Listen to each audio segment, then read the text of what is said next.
अस्सलाम वालेकुम, कैसे हैं आप सब। तो आज हम बात करने जा रहे हैं एक्सरसाइज 10A के क्वेश्चन नंबर 7 की। मेरे पास ये बुक 2 है जिसको हम D2 भी बोलते हैं और उसका चैप्टर नंबर 10 चल रहा है जिसका नाम है पाइथागोरस थ्योरम। तो इस चैप्टर से रिलेटेड काफ़ी कंटेंट, काफ़ी सोल्यूशन मैं अपने चैनल पर अपलोड कर चुका हूँ। मैंने इस चैप्टर के नेम से एक सेपरेट प्लेलिस्ट बनाई हुई है, उसका लिंक नीचे डिस्क्रिप्शन में दे दिया हुआ है। अगर आप इस चैप्टर से रिलेटेड बाकी सोल्यूशन में इंटरेस्टेड हो तो वो नीचे लिंक डिस्क्रिप्शन से चेकआउट कर सकते हैं। इसके अलावा भी D2 से रिलेटेड काफ़ी कंटेंट मैंने कवर किया हुआ है, वो आपको मेरे चैनल के प्लेलिस्ट सेक्शन पर मिल जाएगा। और अगर आपको क्वेश्चंस हैं, सजेशंस हैं मेरे वीडियो कंटेंट के हवाले से, तो उसके लिए मैंने एक फेसबुक पेज बनाया हुआ है, उसका लिंक नीचे डिस्क्रिप्शन में गिवन है। आप उस फेसबुक पेज के थ्रू अपने क्वेश्चंस को, सजेशंस को मुझ तक पहुंचा सकते हैं।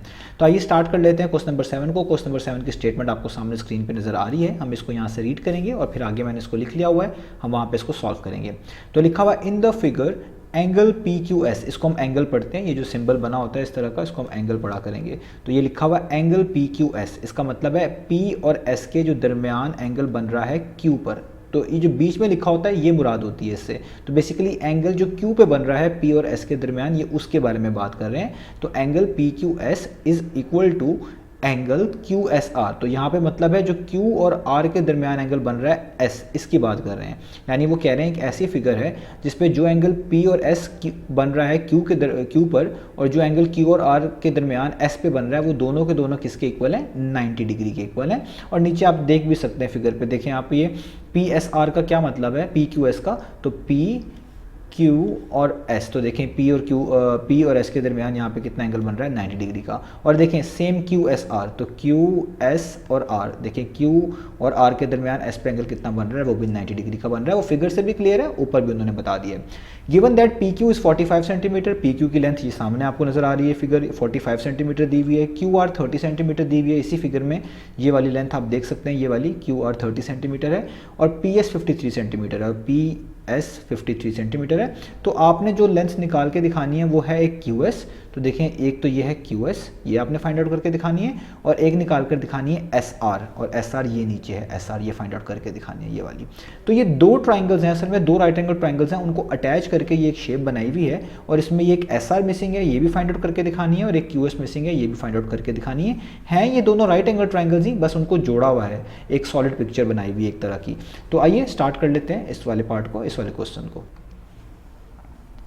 तो देखें, ये क्वेश्चन नंबर 7 की फिगर मैंने आपके सामने बना दी है और जो चीज़ें फाइंड आउट करनी है वो यहाँ पे लिख दी है। तो पहले हम फर्स्ट वाला पार्ट करेंगे जिसके अंदर हमने क्यू एस फाइंड आउट करके दिखाना है, और क्यू एस आपको सामने नज़र आ रहा है, यहाँ पे क्यू है, यहाँ पे एस है। तो ये जो स्ट्रेट लाइन है ये वाली, ये हमने फाइंड आउट करके दिखानी है।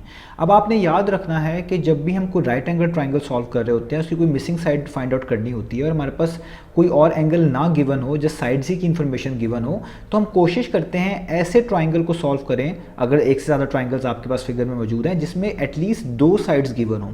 अगर किसी ट्राइंगल में एटलीस्ट दो साइड्स गिवन है तो थर्ड साइड निकालना बहुत आसान है। अगर वो नहीं गिवन तो फिर चीज़ें मुश्किल हो सकती हैं। तो पहले आपने ये चीज़ें देख लेनी है कि आपके पास जो फिगर है, क्या उसमें कोई ऐसी ट्राइंगल है जिसकी एटलीस्ट दो साइड्स गिवन हो। अगर वो गिवन है तो आप उसको पहले यूज़ कर लें, उसकी मदद से आपको थर्ड साइड जल्दी मिल जाएगी, और फिर उस थर्ड साइड की मदद से अगर वो कनेक्टेड फिगर है, उसके साथ और भी चीज़ें जुड़ी हुई हैं, तो आपके लिए आसानी हो जाएगी। तो हमारे पास भी ऐसी ही शेप है, ये दो ट्राइंगल हैं। लेट्स से मैं कह लेता हूँ उसको, ये मेरे पास ट्राइंगल नंबर 1 है, इसमें 1 लिख देता हूँ, और ये मेरे पास ट्राइंगल नंबर 2 है। तो अगर आप देखें ट्राइंगल 2 में दोनों साइड्स ही मिसिंग है, सिर्फ एक गिवन है, सिर्फ क्यू आर गिवन है 30 सेंटीमीटर, ना एस आर गिवन है, ना क्यू से लेके एस तक गिवन है, वही फाइंड आउट भी करना है। लेकिन जो ट्राइंगल नंबर 1 है उसके अंदर दो साइड्स गिवन है, तीन में से पी क्यू भी गिवन है और पी एस भी गिवन है, और क्यू एस वैसे ही कॉमन साइड है, ट्राइंगल 2 की भी ट्राइंगल 1 की भी, इन दोनों की एक तरह की कॉमन वॉल है, तो ये तो दोनों में फाइंड आउट करनी है। लेकिन ट्राइंगल नंबर 1 ज़्यादा फेवरेबल है क्योंकि उसमें एटलीस्ट दो साइड्स गिवन है, पी क्यू भी और यहाँ पर आप कह लें पी एस भी, ठीक है। तो इसका मतलब है हम ट्राइंगल नंबर 1 को यूज़ करेंगे पहले, और उसकी मदद से क्यू एस आराम से निकाल सकते हैं क्योंकि उसी की थर्ड साइड क्या बनती है, क्यू एस, और ये थर्ड साइड जो क्यू एस है ये ट्राइंगल नंबर 2 की भी साइड बनती है। तो ये जब आ जाएगी तो इसकी मदद से एस आर तो बहुत ईजिली आ जाएगा। तो हमने यहाँ पे राइट एंगल ट्राइंगल है, आपको मैं बता चुका हूँ, ये चैप्टर ही से रिलेटेड है कि राइट एंगल ट्राइंगल पे पाइथागोरस थ्योरम होल्ड करता है। तो पाइथागोरस थ्योरम क्या कहता है कि जहाँ पे 90 डिग्री का एंगल हो, जिस तरह ये 90 डिग्री का एंगल है, उसकी जो सबसे ऑपोजिट होती है, उसके सामने वाली साइड, उसकी ऑपोजिट साइड को हम क्या बोलते हैं, इसको हम बोलते हैं हाइपोटेन्यूज। मैं एज से रिप्रेजेंट कर रहा हूँ, अदरवाइज इसको हाइपोटेन्यूज बोलते हैं। तो इसको हम बोलते हैं हाइपोटेन्यूज, ये सबसे लॉन्गेस्ट लेंथ होती है।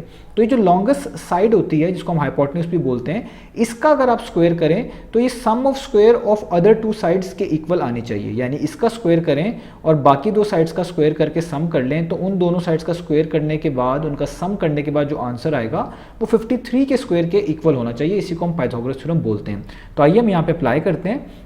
तो हम लिखेंगे यूजिंग पाइथागोरस थ्योरम, ये आपने मेंशन करना है लाजमी, पाइथागोरस थ्योरम, ठीक है, ये हम लाजमी मेंशन करेंगे। तो using Pythagoras theorem, Pythagoras theorem के मुताबिक क्या होता है कि जो लॉन्गेस्ट साइड है यानी 90 डिग्री के सामने वाली, जिसको हाइपोटेन्यूज भी बोलते हैं, जो P से लेकर S तक है, इसका स्क्वायर अगर आप करें, यानी अगर आप PS का स्क्वायर करें तो किसके इक्वल आने चाहिए, बाकी दो साइड्स का स्क्वायर करें और उनका सम कर दें, उस चीज़ के इक्वल आना चाहिए। तो बाकी दो साइड्स कौन कौन सी है इस ट्राइंगल की, एक तो है PQ, तो आप लिख दें PQ, इसका स्क्वायर करना पड़ेगा, और दूसरी साइड कौन सी बचती है, वही वाली जो हमने भी फाइंड आउट भी करनी है, यानी QS, क्योंकि इस ट्राइंगल की QS भी एक साइड है, तो उसका स्क्वायर कर दें QS स्क्वायर, और इनको क्या कर दें, सम। तो इसको हम बोलते हैं पाइथागोरस थ्योरम। ये जो मैंने स्टेटमेंट सामने आपको लिखी हुई है कि लॉन्गर साइड का square sum of square of other two sides के इक्वल होनी चाहिए।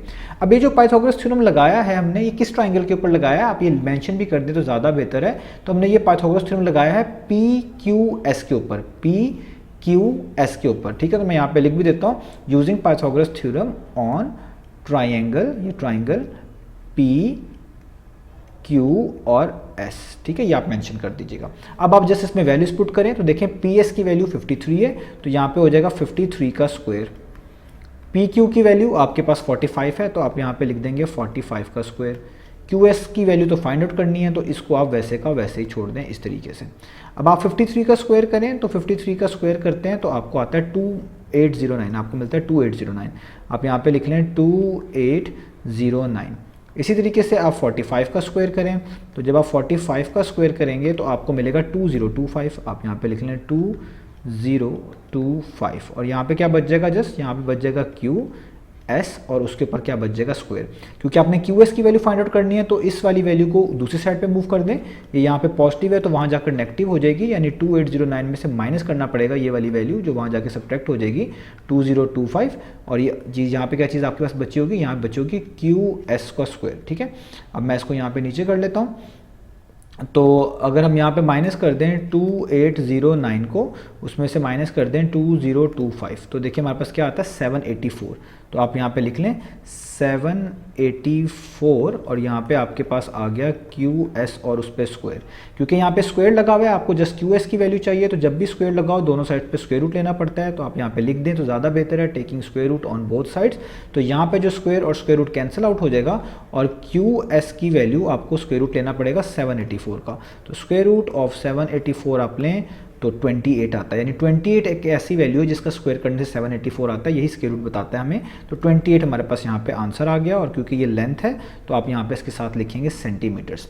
अक्सर स्क्वायर रूट को हम सॉल्व करने के बाद उसके साथ प्लस माइनस लगाते हैं, यानी एक उसकी आंसर के तौर पे लिखते हैं कि इसके दो पॉसिबल आंसर हो सकते हैं, एक पॉजिटिव एक नेगेटिव। तो यहाँ पे हम नेगेटिव नहीं लगाएंगे, उसकी वजह ये है कि QS एक लेंथ है एक ट्राइंगल की, तो जो भी लेंथ होती है ट्राइंगल की वो हमेशा पॉजिटिव कंसीडर की जाती हैं। तो इसलिए हम यहाँ पे लिखेंगे कि QS जो हमने फाइंड आउट किया है ये ग्रेटर देन 0 है, क्योंकि ग्रेटर देन 0 होने का मतलब है 0 से बड़ा यानी पॉजिटिव नंबर है, इसलिए हम इसके साथ कोई नेगेटिव साइन यूज़ नहीं कर रहे हैं। तो देखिए QS की लेंथ आपको पता चल गई है, वो 28 सेंटीमीटर है। तो अब मैं इस QS की जगह पर यहाँ पर लिख सकता हूँ कि ये कितनी है, 28 सेंटीमीटर, ये वाली लेंथ, ये हमने फाइंड आउट कर लिया।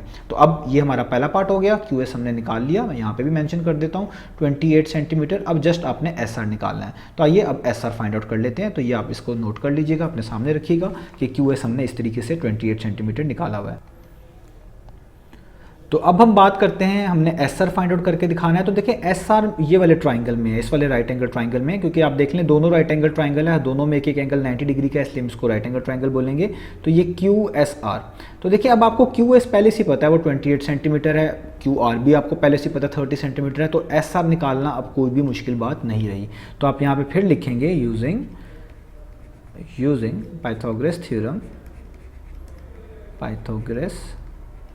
थ्योरम, और लिख दीजिएगा किस ट्राइंगल पे लगा रहे हैं। अगर एक से ज़्यादा ट्राइंगल्स हों तो फिर लिख देना ज़्यादा बेहतर होता है। तो हम लगा रहे हैं इसको QSR पे, ठीक है, Q triangle Q S are, इस पे हम ये लगा रहे हैं।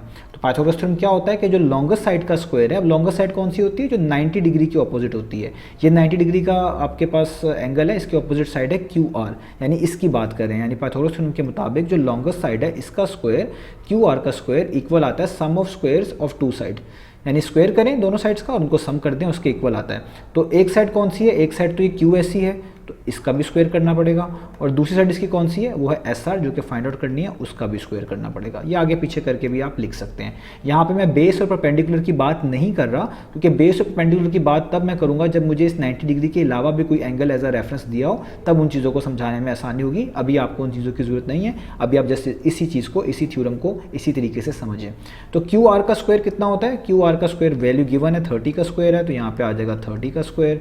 क्यू एस की वैल्यू अभी निकाली थी थोड़ी देर पहले, 28 का स्क्वायर आएगा, और एस आर की वैल्यू तो आपने फाइंड आउट करनी है।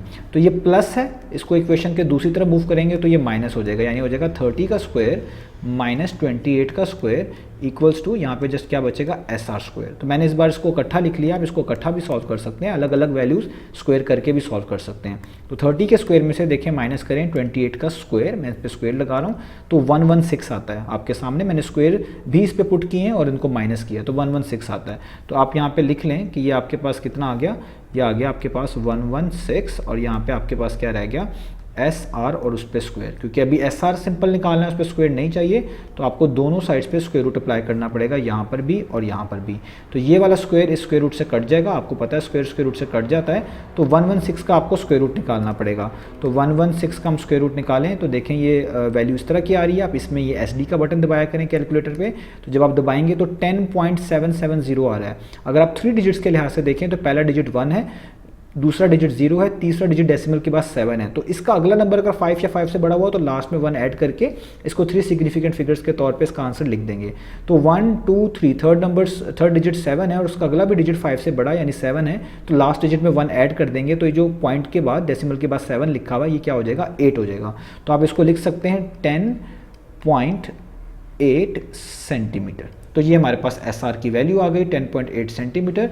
इसी को आप यहाँ पे मैं पुट भी कर देता हूँ कि ये कितनी आ गई, 10.8 सेंटीमीटर। तो आपने एस आर की वैल्यू निकाल ली है, वो है 10.8 सेंटीमीटर। यही हमने फाइंड आउट करके दिखाना था। उम्मीद है आपको ये क्वेश्चन समझ आया होगा। इंशाल्लाह नेक्स्ट वीडियो से मिलेंगे बाकी सॉल्यूशंस के